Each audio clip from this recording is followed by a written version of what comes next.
በአስቸኳይ ለባምቢና ለእሷ ሄሎ መርጌታ። አቤት መርጌታ። ወዬ መርጌታ። ምን አሉኝ መርጌታ? አንተ ከኔ አስራቅ እንጂ እኔ ምንም ብትሆን ችግር የለብኝም። መርጌታ ይችላል። ባምቢ ሀበሻን ረፍ እያላችሁ ይህን ቪዲዮ ላኩላት፣ መንሽን እያደረጋችሁም አድርሱ። የቤሩት ኦርቶዶክሳውያን እንደዚህ አብበዋል። ታዲያ ማበባቸው ብቻ አይደለም፣ የውጭ ዜጎችም በነሱ ማሸብረቅና ፈጣሪያቸውን ማመስገን እንደዚህ ተገርመው እንባ ሲያነቡ ታይቷል። በቤሩት የኢትዮጵያ ኦርቶዶክስ ተዋሕዶ ቤተክርስቲያን አማኞች ዝማሬን ሲያሰሙ እዚህ ጋር የምትመለከቷት የዛው ሀገር ዜጋ ምንድነው ያሳየችን? ታዲያ ክርስትና የተግባር ህይወት ነው። ያልተኖረ ክርስትና ደግሞ ለሌሎች አይገለጥም። ለመሆኑ አንድ ሰው ወደ ገዳም መሄድ ያለበት ለስንት ጊዜ ያክል ነው? ለምንስ ይኬዳል? የሚለውን ከመምህራኖቻችንም እንከታተላለን። ገዳም የሚኬደው በሶስት ምክንያት ነው። አንድ ገዳም አንድ ጊዜ ብቻ ለበረከት ይኬዳል። ለምን? ደጅህን የረገጠ ለሚለው። እሱም ከገዳም ውስጥ አይገባም። ለምእመናን ተብሎ ለጥቁር ራስ ተብሎ የተዘጋጀ ቦታ ላይ ብቻ ደርሶ መመለስ ነው። ከመነኮሳት ጋር መገናኘት አይቻልም። ሁለተኛ ነገር ግን አንዳንድ አባቶቻችን መነኮሳት ሊናገሩት የማይችሉትን አነጋገር በአንዳንድ ወንድሞቻችን ላይ የሚሰነዝሩት ትችትና የሚያስፈራሩበት ቃላት እጅጉን ከመነኮሳት አባቶቻችን አይጠበቅም። ባለማህተቦችን ብቻ የሚመለከት ጉዳይ ነው። ሁለቱም ማለት ነው። ወይም 12 ዓመቷ አሞክሮ ላይ ያሉት እናት ሲሮጡ እኔ እሳቸው ላይ ለመድረስ የምሮጥበት ትዕይንት ልክ እንዳልሆነ አባቶቼ አስረድተውኛል። ይሄንን ደግሞ በትክክል እቀበላለሁ።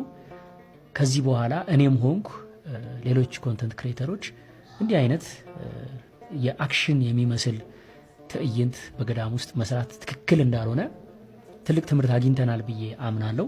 ሸቱ አፈቀላጤ ነው። በጣም ከሚገርመ እኛኛ ሲመጣ ጎንበስ ይያለ። ምክንያቱም እነዚህ የገዳም አባቶች ናቸው በኋላ ጳጳሳት የሚሆኑት። እነዚህ ጳጳሳት ደግሞ ዘረኝነትን ትተው ካልመጡ በኋላ ሃይማኖታችን እንዴት ነው የምትመራው? ክህነትንና ምንኩስናን እኛ ያመጣ ነው ከግብጽ ነው። የግብጽ ቤተክርስቲያን ምንኩስናን በሚገባ እንደውም እኛ ያጣናቸው እሴቶችን ጭምር ላይ ይዛ ትገኛለች። አንደኛ ገና የመጣውን ሁሉ አትቀበልም። ለምናኔ ሲመጣ ቢያንስ እንደው ዝቅተኛ የመጀመሪያ ዲግሪውን ይዞ እንዲመጣ ታደርጋለች። ለእናት አባቱ አንድ ልጅ እንዳይሆን፣ ሚስቱንና ልጆቹን አፍስሶ እንዳይመጣ፣ ወይም ከችግር ሸሽቶ መጥቶ እንዳይሆን ይሄን ሁሉ ማጣሪያ ታደርጋለች። ከገባ በኋላ ረጅም ጊዜ ፈተና አድርጎበት ከ9 ወር ጀምሮ እስከ 3 ዓመት ባለው የፈተና ጊዜ ነው የሚደረገው። እንደውም ከኋላ የሚያጠኑ አንድ 3 አባቶች ተመድበው ትትናውን፣ ትግስቱን፣ ትጋቱን፣ ጸሎቱን፣ ጾሙን፣ ፍቅሩን፣ አለመናቁን ለ3 ዓመት እነዚህንና ያስተምሩናል ይገስጡናል ያልኳቸው ምሪሽ ቀርብ ያለው ሰላም ሁላችሁም በያላችሁበት ሀገርና ሰዓት አቆጣጠር። ይህ ቪዲዮ ከደረሳችሁ ቪዲዮውን ላይክ፣ ሰብስክራይብ እንዲሁም ሼር በማድረግ ለተወዳጅ ክርስቲያናዊት ወንድሞቻችን ልታደርሱልን በትህትና ጠይቃችኋለሁ። ቀጥታ ወደ ቪዲዮቹ እንሄዳለን። በአስቸኳይ ለባምቢና ለእሷ ሄሎ መርጌታ። አቤት መርጌታ። ወዬ መርጌታ። ምን አሉኝ መርጌታ? ይችላሉ መርጌታ ብላችሁ ደግሞ በመሪጌታዎቻችን መምጣት ጀመራችሁ አይደለ? መሪጌታ ስላለ ነው ዛሬ ይህን መዝሙር የምንሰማው። መሪጌታ ስላለ ነው ትላልቅ ሊቃውንት የወጡት ዛሬ። መሪጌታ ማለት ለእናንተ ምን መስሏችሁ ነው? የዜማ የቅኔ አባት ማለት እኮ ነው። ይሄ ሁሉ ሊቃውንት ያተረፉት ይሄን ሁሉ ዝማሬ እዚህ እንዲደርሰን ያደረጉት እኮ መሪጌታዎች ናቸው። እናንተ ግን እንደ ቀልድና እንደ ዋዛ እንደ ፈዛዛ መሪጌታዎች እንዲጥላሉና ሌላ አመለካከት እንዲሰጣቸው እያደረጋችሁ እንደሆነ ቤተክርስቲያንን እየጎዳችሁ እንደሆነ ታውቋችኋል። ባምቢ ይሄ ታውቆሽ ነው። ያለማወቅ ከሆነ የሰራችሁት ይህን ቪዲዮ በአስቸኳይ አጥፉት። የማታጠፉት ከሆነ ግን በአስቸኳይ እኛ ደግሞ በህግ እንድትጠየቁ እናደርጋለን። ስርዓት ያዙ። ይህን ቪዲዮ ደግሞ ሳታውቁ ሼር፣ ኮፒ ሊንክ፣ ሪፖስት ታደርጉ የነበራችሁ ልጆች ደግሞ ባለማህተቦች ካላችሁ ደግሞ ሳታውቁት ከሆነ ወደ ልቦናችሁ ተመለሱ። የሚቀለድበትና የማይቀለድበትን ለይተን ቆይ መጣ ቆይ የት ነህ? ሽንት ቤት መጣ እንዴ? እኔን ለማን ጥረህ ነው የምትሄደው? ሽንት ቤት እኮ ነው። እንዴት ናፍቀኛለህ እኮ። በእናትህ ቁጭ በል። እሺ አብሬ ልምጣው። መጣው እርጌታ ይችላል። ሃኒ የዓለማችን ክፉ ሰው በሆነ ምን ይሰማሻል? አንተ ከኔ አስራቅ እንጂ እኔ ምንም ብትሆን ችግር የለብኝም። መርጌታ ይችላል። ባምቢ ሀበሻን እረፍ እያላችሁ ይህን ቪዲዮ ላኩላት፣ ሜንሽን እያደረጋችሁም አድርሱላት። ሰላም ደጉላው ነኝ። ሁላችሁም ይህንን ቪዲዮ ሼር፣ ኮፒ ሊንክ፣ ሪፖስት እያደረጋችሁ ብዙ ሰው እንድማርበት እንድታደርጉ በማክበር ጠይቃለሁ። እንግዲህ ባምቢ ሀበሻ ከአንድ ወንድ ጋር ቀደም ሲል ባያችሁት መንገድ የአንድን ሃይማኖት ስሜትና ሞራል የሚነካ ነገር እያደረጉ ይገኛሉ። ይሄ የጥፋት መንገድ የህግ ተጠያቂነት ሊያስከትል የሚችል ነገር ነው። ምክንያቱም በሀገራችን የወንጀል ህግ ግልጽ በሆነ ሁኔታ የአንድን ሃይማኖት ስሜትና ሞራል መንካት የወንጀል ተጠያቂነት እንደሚያስከትል ግልጽ በሆነ ሁኔታ ተደንግጎ ይገኛል። ታዲያ ባምቢ ሀበሻና አብሯት ያለው ሰው መርጌታ እያሉ የሚናገሩት የሚያደርጉት ነገር የአንድን ሃይማኖት ተከታዮችን ስሜትና ሞራል የሚጎዳ ነገር ነው ብዬ አምናለሁ። ምክንያቱም መርጌታ ማለት የየትኛው የእምነት ተቋም የአገልጋይ መጠሪያ እንደሆነ የታወቀ በመሆኑ ማለት ነው። ስለዚህ ከዚህ ተግባሯ ካልተቆጠበች የህግ ተጠያቂነት ሊከተላት እንደሚችል መታወቅ መቻል አለበት እላለሁ። አመሰግናለሁ። ቅዱስ ኡራኤል አባቴ አይኔን አዳነኝ ትለናለች እህታችን። እስኪ አብረን እንከታተል። ምን ያህሎቻችሁ ናችሁ አይነ ስውር እንደነበርኩ የምታውቁት? አቅራቢያ ያላችሁ ሰዎች ታውቃላችሁ። አይኔ ከሆነ ጊዜ በኋላ እንደበራልኝ አይነ ስውር ነበርኩኝ እና በኡራኤል ጸበል ነው አይኔ ሄዳ ነው እና ደግሞ ዛሬ ደግሞ ማነው ኡራኤል ነው እና እኔ ኡራኤል ብዬ ከማኩ አልዋሽም እና እንደሆነ ልንገራችሁ። እስከ 3 ዓመቴ ድረስ አይኔ በስልክ ያይ ነበር። ሰማችሁ? እስከ 3 ዓመቴ ድረስ 3 ዓመቴ ያይ ግን ማለት ነው ምክንያቱ ባልታወቀ ነገር አይኔ ጠፋ ስላችሁ ብዙ አላስታውስም፣ ግን ትንሽ አስታውሳለሁ። ማርያም ምንም አይታየኝም ምናምን ሰው እየመራኝ ማማ ምናምን እየመራች ነበር የሚሄደው 3 ዓመቴ ላይ ማለት ነው። እና አባቴ በጣም አካሪ ኦርቶዶክስ ነው። ቤተሰቦቻችን እንዳለ አካሪ ኦርቶዶክስ ናቸው። ከዛ በኋላ ግን ምን ሀፕን አደረገ? ፋሚሊዎች ምናምን ቅንድቧን አስቀንድባት። አሁን ነው እንዴት እንደሆነ አላውቅም፣ ግን እዚህ ጋር አስቀንድባት ምናምን ነገር አሉት ማለት እንዲሻላት ማለት አሁን ነው። በአዳም ልኮ የሚባል ነገር አላውቅም። እንደዛ አርግና ይሻላታል ተባለ እና አባቴ ደግሞ አይሆንም የሰጠኝ መድኃኒዓለም ነው ከፈለገ ይውሰዳት ምንም አይነት ነገር አላረገም በአዳም ልኮ ብሎ እንደዛ ብሏቸው ምን አደረገ መሰላችሁ? ልክ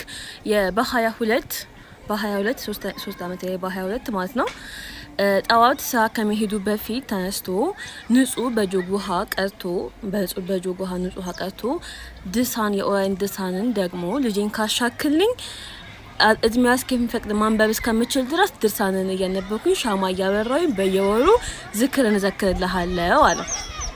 አቅሟ ከደረሰ በኋላ ደግሞ እራሷ ድርሳንን እያነበበች መጽሐፍን እያነበበች ሻማ እያበራች 8 ትጠራለች በየወሩ ብሎ ቃል ገባለትና ንጹህ ውሃ ነው ከቧንቧ ቀርቶ አይኔን ቀብቶኝ ወደ ስራ ሄደ። ገስዋት ሲመለስ አይኔ በርቶ ነበር። ያ እና እግዚአብሔር ከፈቀደ ድረስ ቃል የገባውን ነገር ሳልፈጽም አላልፍም በየወሩ። ግን ምንድነው ምኞቴ መድኃኒዓለም ከፈቀደልኝ ትልቅ አርጌ መደገስ የምፈልገው የኡራኤል እንደግስ በቃ ትልቅ አርጌና ይሄን እንገራችሁ ብዬ በጣም ብዙ ጊዜ ልነግራችሁ እያሰብኩኝ ግን አሁን ነው ጊዜው ስላልሆነ ይሁን አላውቅም። ግን ዛሬ ግን ሳልነግራችሁ አላልፍም ብዬ ነው። ወዳችኋለሁ። አንቺን የረዳ ገናናው መልአክ ቅዱስ ኡራኤል ሁላችንንም በምልጃው በረድኤቱ ይርዳልን። እናመሰግናለን። በቤሩት ኦርቶዶክሳውያን እንደዚህ አብበው በዝማሬ ፈጣሪያቸውን ሲያመሰግኑ ብዙዎች ተደመውባቸዋል። የውጭ ዓለማት ዜጎች ሳይቀሩ በእነሱ ተደመው እንደዚህ ሲያነቡ ይታያል። ይህ የሆነው ደግሞ የእናታችን የቅድስት ድንግል ማርያምን በዓልና እንዲሁም የሐዲስ ኪዳኗ ቤተክርስቲያን የህንፃ ምስረታዋን ባከበረችበት ቀን ጌታችን መድኃኒታችን ኢየሱስ ክርስቶስ ይችን የሐዲስ ኪዳን ቤተክርስቲያን ለሐዋርያት ባርኮ በሰጠበት ቀን በቤሩት ኦርቶዶክሳውያን ተሰባስበው ፈጣሪያቸውን እንደዚህ በዝማሬ ሲያመሰግኑ የውጭ ዜጎች በነሱ ፈጣሪያቸውን ማመስገን እንደዚህ ተደመው ሲያነቡም ታይተዋል። እስኪ አብረን እንከታተል። ቤሩት የኢትዮጵያ ኦርቶዶክስ ተዋሕዶ ቤተክርስቲያን አማኞች ዝማሬን ሲያሰሙ እዚህ ጋር የምትመለከቷት የዛው ሀገር ዜጋ ምንድን ነው ያሳየችን? ታዲያ ብዙዎች በአሁኑ ሰዓት ማህበራዊ ሚዲያ ላይ ድርጊቷን እየተመለከቱትና ሀሳብ አስተያየታቸውን እየሰጡ ይገኛሉ። እናንተም ደግሞ ከምለቅላችሁ ቪዲዮ በመቀጠል ሀሳብ አስተያየታችሁን ኮሜንት ሴክሽን ላይ አስቀምጡልኝ። ወደ ቪዲዮ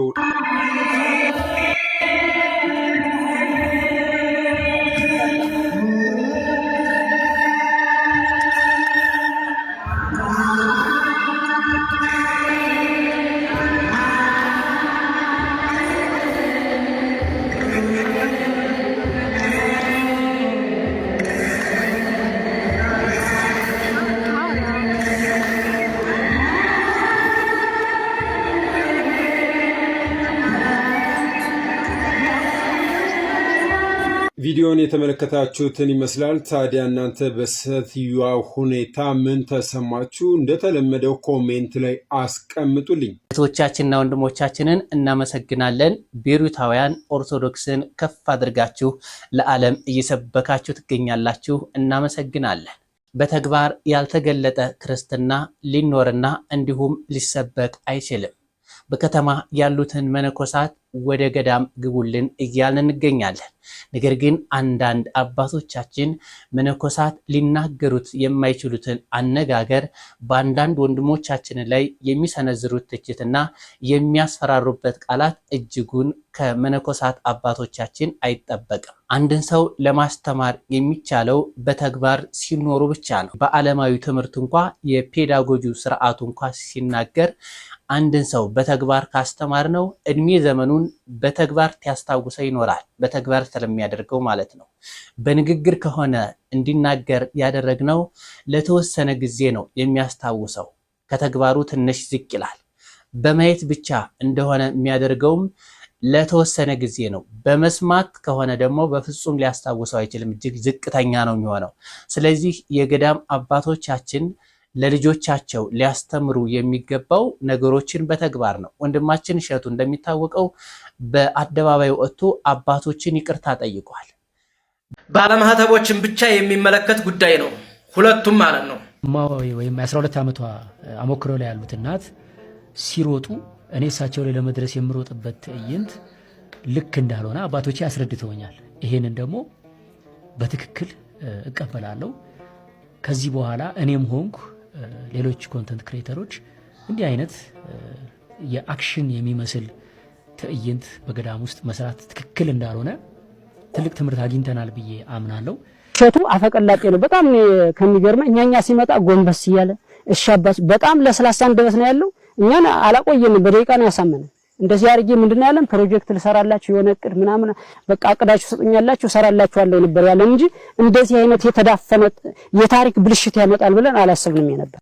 የተወደድከውና የተከበርከው የእግረኛው ሚዲያ ጋዜጠኛ ተክለ ሃይማኖት፣ በዚህ ልክ እኛ መቼም ኢትዮጵያውያኖች አንተን አንጠብቅም። የቤተ ክርስቲያን አንድ አካልና አንድ ልጅ ነህ። ነገር ግን ከይቅርታ በኋላ ነገሮችን ማራገብ ለምን እንዳስፈለገው ግልጽ አይደለምና ከዚህ በኋላ ቢበቃና ብትተው የሚል ወንድማዊ ሐሳብና ምክር አለኝ። በቃ ልጁም መጀመሪያ ላይ ሳይገባውና ባልተረዳው ነገር ላይ ቪዲዮዎችን ሰራ። አባቶች ተቃውሟቸውን ገለጹ። በሚዲያው ወጥቶ ይቅርታ ጠየቀ። ከዛ በኋላ እሺ ምን ይሁን? ኦሬዲ የተላለፈ ጉዳይ ነው። ሌሎች አባቶችን ጋብዞ በዚህ ልክ ከይቅርታ በኋላ በዚህ ልክ መሄዱ አግባብ አይመስለኝም። ይህንን ቪዲዮ ሼር ኮፒ ሊንክ አድርጋችሁ ለጋዜጠኛ ተክለ ሃይማኖት አድርሱልኝ እባክህን፣ ይቅርብህ፣ ይበቃል። በዋልድባ አካባቢ ያለው ሁኔታ እንግዲህ አባቶች ይህን ነገር እንደሚፈቱት ሁላችንም በእነሱ ተስፋ እናደርጋለን። የሆነ ክፍፍል እንዳለ ይታወቃል። እግረኛው ሚዲያም የራሱን ጥቅም ለማሳካት እንደሆነ የሄደበት አጋጣሚ ይታወቃል። ምክንያቱም የሶሻል ሚዲያ ጉዳይ የማያደርገው ነገር የለም እንጂ ያን ችግር ለመፍታት አይደለም።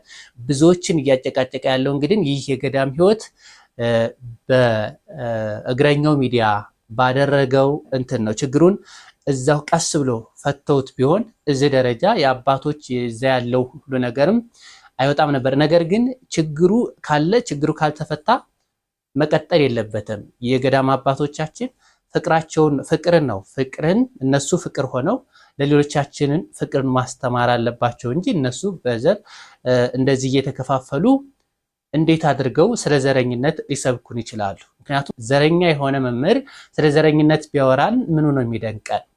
ፍቅር ያልሆነ አባት ስለ ፍቅር ካወራ ምንድነው? ስለዚህ በተግባር የኖሩትን ክርስትና ለልጆቻቸው ማስተማር አለባቸው። ይህን ጉዳይ ደግሞ የሶሻል ሚዲያውን ጉዳይ ለሶሻል ሚዲያ ተወት አድርገው አባቶች፣ ትላልቅ አባቶች አሉ። ይህን ነገር ለአንዴና ለመጨረሻ ጊዜ እዚያ ያሉትን መነኮሳት ለአንዴና ለመጨረሻ ጊዜ አስተምረው የገዳም አባቶች በትክክል ገዳማውያን በሚፈቅደው የገዳም ሕግ በሚፈቅደው እንዲኖሩና እንደው ከነዚህ በዓለም ከምንኖር ሰዎች እንደዚህ አይነት የትችት ሐሳብና እንደዚህ አይነት ሐሳብ ለነሱ ባንናገርም ደስ ይለናል። ነገር ግን ትክክል ያልሆነ ነገር ደግሞ መናገር ምንም ጥያቄ የለውም። ምክንያቱም እነዚህ የገዳም አባቶች ናቸው በኋላ ጳጳሳት የሚሆኑት። እነዚህ ጳጳሳት ደግሞ ዘረኝነትን ትተው ካልመጡ በኋላ ሃይማኖታችን እንዴት ነው የምትመራው? ያህል አጥንተውት ከዛ በኋላ ነው በል ተቀብለናል ተብሎ ጸሎት ተደርጎለት ከማህበረ መነኮሳቱ እንዳንዱ የሚቆጠረው። በእኛ ግን እንደሄደ ይመነኩሳል። ብፁዓን አበውም አንዳንድ ጊዜ ደብዳቤ ጽፎ አመንኩሳች ላኩልን ይላሉ። ይሄ አሁን አባቶቻችን የምታስተካክሉት ነገር ነው። እንደው እኔ በትህትና ሆኜ መናገር እንፈልገው ይሄንን ሰው አመንኩሳች ላኩልን ተብሎ እንዴት ይላል? ሳይመንን በገዳማችሁ ይኑር፣ መንኖ ከሆነ በገዳማችሁ ይኑር ብላችሁ ላኩት፣ በገዳም ይኖራል። ካልሆነ ግን መምሬ ገዳም አመንኩሳችሁ ላኩ፣ ወይዘሮ ገዳም አመንኩሳችሁ ላኩ የሚባለው ነገር አጥፍቶናልና ብፁዓን አበው ይሄንን እናንተ ብታርሙት በጣም መልካም ነው። ገዳማቱም እንደመጣ ቆም መጫን የሚባለው ነገር መቆም ነው ያለበት በኢትዮጵያ። ምክንያቱም እንደመጣ ቆም መጫን ሲቀር መናኙና ያልመነነው ይታወቃል። ሲለይለት ማመንኮስ የሚችል አሁን ደንግጦ ይሄዳል። ታሞ ዩኒቨርሲቲ አካባቢ ትምህርት ተበላሽቶበት እናት አባት እንደሞቱበት መንኖ ሳይሆን ደንግጦ እናት አባት ሲሞቱበት መመነን ይሄ ዓለም ለእናት አባት ያልሆነ ለኔ ምን ያልሆነ መመነን ያለ ነገር ነው። ሚስቱ ስትሞትበት ይሄ ዓለም ለባለቤት ያልሆነ ለኔ ምን ያደርጋል ብሎ መመነን ያለ ነገር ነው። ነገር ግን ደንግጦ ዝም ብሎ ወዲያው ከሄደ እንደደነገጠ ማመንኮስ ተገቢ አይደለም። እስኪረጋጋ እርዳው ነው ረድቶ ተረጋግቶ አስቦት ምንኩስና ህይወቴ ነው ካለ ይመነኩሳል እንጂ የመጣውን ሁሉ ማመንኮስ መስፈርት የሌለው ከድህነት ሸሽቶ የመጣውን ሁሉ ማመንኮስ ገዳማት ላይ መቆም ያለበት ጉዳይ ነው። ከዚያም በኋላ ግብፃውያን ምንድነው የሚያደርጉት? እንኳን አይደለም ከገዳም ወደ ከተማ ከገዳም ክልክል ነው። ከገዳም አንድ መነኩሴ በመነኮሰበት ገዳም እድሜ ልኩ ይኖራል። ጳጳሱም ቢሆን የነሱ ጳጳሳት በአንድ ገዳም ይመነኩሳሉ። ከዛ በኋላ በትሩፋታቸው ተመርጠው ጳጳስ ይሆናሉ። ያን ገዳም አይለቁትም። እዚያው በዓት አላቸው። አብዛኛውን ጊዜያቸው የሚያሳልፉት እዛው ገዳም ላይ ነው። የዚህ ገዳም አበምኔቶቹም እነዛው ነው የሚሆኑት። ሊቀ ጳጳሱ ነው እድሜ ልካቸው የሚቀበሩትም እዛ ገዳም ላይ ነው። ስለዚህ የእኛም ቅዱስ ሲኖዶስ እንዲህ ያለ ነው። ምንኩስናና ክህነትን ያመጣንባትም የግብፅ ቤተክርስቲያን ምንኩስናን በዚህ መንገድ በማይረግ ይዘዋለች። እኛ ግን ከጊዜ ወደ ጊዜ መነኮሳት እየፈለሱ ከተማ እየገቡ ከመንበረ ፓትርያርክ ጀምሮ በአህጉረ ስብከት በወረዳ ቤተ ክህነት ባሉ መምሪያዎችም በአጥቢያ ደብረ አስተዳዳሪ፣ ቀዳሽ፣ ሰባኪ፣ አጥማቂ እንደው ሌላም ስራ እየተሰጣቸው ገዳማቱም እየተራቆቱ መነኮሳቱም እየተጎዱ ነው የሚገኙት እና ይሄ አሁን ከገለጽኩት ቤተክርስቲያን ስለምናኔ ከምታስተምረው ጋር ምኑ ነው የሚገጥመው? አሁን ከተማ መግባታቸው ስህተት ነው ስንል ምን አረጓችሁ የሚል ሰው አለ። እንዴ ማን መንኩሱ አላቸው? በከተማ ለመኖር እኮ እንደኛ መኖር ይችላሉ። ነጠላቸው ሱፍ ለብሰው ይቻላል እኮ። እኔ አሁን አግብቼ ገዳም ልኖር ብል እዛ ያሉ ምን ይሉኛል? ማን አግባለህ? ለምን አገባህ? በገዳም መኖር ከፈለክ እኮ እንደኛው በንጽህና ሆነ መኖር ትችል ነበረ። አገባህ፣ ስለዚህ አይሆንም ነው የሚሉኝ። እኛም ደግሞ ከገዳም ወደ ከተማ የመጡትን ለምንድን ነው የምንላቸው? እኛ ጋር መኖር ከፈለጋችሁ እንደኛው ናችሁ መኖር ትችሉ የለም ወይ? መጀመሪያም አለመመንኮስ በቅስና በዲቁና በስባኪነት ማገልገል ይቻላል። ከተመነኮሰ ግን ቦታው ያ ነውና ይሄ ሰዎችን ምድራዊ መላእክት ሰማያውያን ሰዎች የሚያደርግ እና አባ ሳሙኤል ዘዋልድባ አንበሳውን እንደ በቅሎ እንዲጋልቡ ያደረጋቸው ብዙ ታምራት ማድረግ እንጂ በርካታ ቅዱሳን በየገድለ ቅዱሳኑ የምናገኛቸው አበው እንደዛ ናቸው። አቡነ ተክለ ሃይማኖት እንኳን መጀመሪያ አካባቢ እየዞሩ ያላመኑትን ካሳመኑ በኋላ ለመነኩሴ በዓት መወሰን የግድ ስለሆነ ለሌሎቹ አበራው እኔ ግን ጠፋሁ አሉ። ለሌሎቹ አበራው እኔ ግን ጠፋሁ። ስለዚህ ብለው ደብረ አስቦ ገብተው ዘጉ። ለዛውም እሳቸው ያስተማሩ ተቀጥረው አይደለም፣ የሆነ ደብር ይዘው አይደለም፣ ከተማ አይደለም፣ ህዝብ ጋር መኖር አይደለም። ያላመኑ ባሉበት እነ ሞተሎሚ ባሉበት ጣዖት አምላኪዎች ባሉበት ሂደው ነው። አሁን እኛ መነኮሳት ብዙ የሚሉት ብናገለግል ምናምን ነው። እስኪ ያላመኑ ወደ ሄደበት ሂዶ የሚያሳምን መነኩሴ ያለን ወደ አፋር ወደ ሶማሌ ወይም ፕሮቴስታንት ወደ ጸናበት ወይም ወደ ደቡብ ማመን ወደ ምግብ የሚሄድ አለን? የለንም። ያለን አዲስ አበባ ነው። እዚህማ ሰባኪም ሞልቷል፣ ቀዳሽም ሞልቷል፣ ደብረ አስተዳዳሪ ሞልቷል፣ ሁሉም ሞልቷል እና ጥቅም የለውም። ስለዚህ በአጠቃላይ የምንኩስና ትምህርቱ፣ ህይወቱ፣ ስርዓቱ ይሄ ነው። ይሄ ማለት ይሄ በአንድ ቀን ጀንበር የሚሰራ ነገር አይደለም። ቤተክርስቲያን መጀመሪያ ገዳማት ሁሉንም የመጣውን ባለማመንኮስና ያመነኮስን ወደ ከተማ አለመላክ ላይ መጀመር፣ ከዚያ ደግሞ ይህንን የምትሰሙ አባቶች የገዳም ርሾ ያላችሁ እኔ ማቃቸው ብዙ አባቶች አሉ እንደው ህይወታቸው ገዳም የሆነ በገዳም ረጅም ጊዜ የኖሩ በሆነ አጋጣሚ ከተማ የመጡ ግን ገዳም ፍቅር ያለቃቸው እነሱ ወደ ገዳም እንዲመለሱ ማድረግ ነው ፍቅሩ ያላቸው። ይሄ ግል ጉዳይ አይደለም። ይሄን የምታደርገው ቤተክርስቲያን ናት። ግን መሆን ያለበት ይሄ ነው። አሁን እየተደረገ ያለው ስህተት ነው። መያዝ ያለብን ይሄንን። ይሄ ስህተት የሚስተካከለው መቼ ነው? ገዳማትም መነኮሳቸውም ስብስብ አድርገው ሲይዙ መነኮሳት ከተማ የሚባለውን ነገር ጠልተው ተጸይፈው ሲተውት በከተማ እንኑር የሚሉት ደግሞ ምንኩስናውን ትተው እንደ ማንኛውም ሰው መኖር ሲጀምሩ ቤተክርስቲያን ያኔ በትክክለኛው መንገድ በትክክል መመራት አለባትና ከዘረኝነት አባቶች በፍጹም መጽዳት አለባቸው። ለኛ ማስተማር ያለባቸው ፍቅር ነው። አባቶች ፍቅር ሆነው እኛንም ፍቅር እንድንማር ያደርጉናል። ለመሆኑ አንድ ሰው ወደ ገዳም መሄድ ያለበት ለስንት ጊዜ ያክል ነው? ለምንስ ይኬዳል? የሚለውን ከመምህራኖቻችንም እንከታተላለን። ገዳም መሄድ የሚቻለው ገዳማት እንዲያገለግላቸው የሾሙት ሰው አለ። መነኮሳት ወደ ከተማ እየወጡ እንዳይፈተኑ በዓለም ያለ ሰው ወደ ገዳሙ እህልም ምንም እንዲያመላለስ ይሾሙታል። ማለትም ለተልእኮ የተሾመ ሰው አለ። መነኮስ ያልሆነ ገዳማት የሚሾሙት ሰው አለ። እሱም ግን ቢሆን ከውስጥ ገብቶ አይገናኝም። አስረክቦ መመለስ ነው ለመጋቢው። ሶስተኛ ወደ ገዳማት የሚሄደው ሰው ልዩ ትእዛዝ ከቅዱሳን ዘንድ ከደረሰው ከእግዚአብሔር ዘንድ እንደዚህ አይነት ላላቸው ሰዎች ብቻ ነው። ከዛ ውጭ የለም። አሁን ሳልፍ ወረቀት ተለጥፎ አየኝ። ጩጊ ማርያም ገዳም ይላል ማህተሙና ኑ ባላ ክብሩ የሚል ማለት ነው። በጥሩ አማርኛ እናውቀዋለን። ኑ ሳንቲም ስጡን ቸግሮናል ነው። አልፈርድም እኔ በእነሱ። መንዳባዎች ማስታወቂያ ሲለጥፈው እዚህ በፊት ነቅፈናል አይደለም? አንድ ገዳም ምእመናንን ኑና ከመነኮሳት ጋር ተቀላቀላችሁ ባላ ክብሩ ተብሎ ጥሪ አለ ወይ? መነኮስ ከጥቁር ራስ ጋር ይኖራል? አንድ ዋልድባ የኖረ አጣኝ ነበረ። 16 ዓመት ዋልድባ የኖረ ቋርፍ እየተመገበ እኔ ትክል ድንጋይ ያለውኝ እህት ወዛለች መነኩሴ ናት። ከሷ ዘንድ ሊጠይቃት መጣ። ከዋልድባ ወጥቶ መጣና ሽሮ አቀረበችለት። ሲበላ አስታወቀው። ለምን? ቋርፍን የለመደ ቀስ እያለ ሽሮውን ለመደው። ልብ በሉ ስተቱ እሱም ሲመጣ ቋርፉን ሳይዝ መምጣቱ፣ እህቱም መናኝ ሆና ሳለ ባለመረዳት ሽሮ አቀረበችለት። ቀስ እያለ ሽሮውን ለመደውና ወራት ተቆጠሩ። ከዛ አንድ ቀን አንተ የኔ ወንድም ወደ ገዳም ተመለስ እንጂ እንዴት ነው ነገሩ አለችው። አይ የማይሆነውን አይላትም። ሲመጣ እኮ አስቦ አይደለም የሚመጣ ለመቅረት። ምን ነው ስትለው ከዚህ በኋላ ቋርፍ አይሞክርም አለ። ለምን? ሽሮውን ለመደ። ዛሬማ ያሉት ሽሮ አይደለም ጥብስን የለመዱት። መድኃኔዓለም በገሃነመ እሳት ከመጠበስ እነሱንም እኛንም ያድነን። መምህራኖቻችንን እናመሰግናለን። ቃልዮት ያሰማልን። ውድ ኦርቶዶክሳውያን እስከ ሰዓት ድረስ አብራችሁ ስለቆያችሁ አመሰግናለሁ። በቀጣይ ቤት ከምንገናኝ ድረስ ሰላም ቆዩ።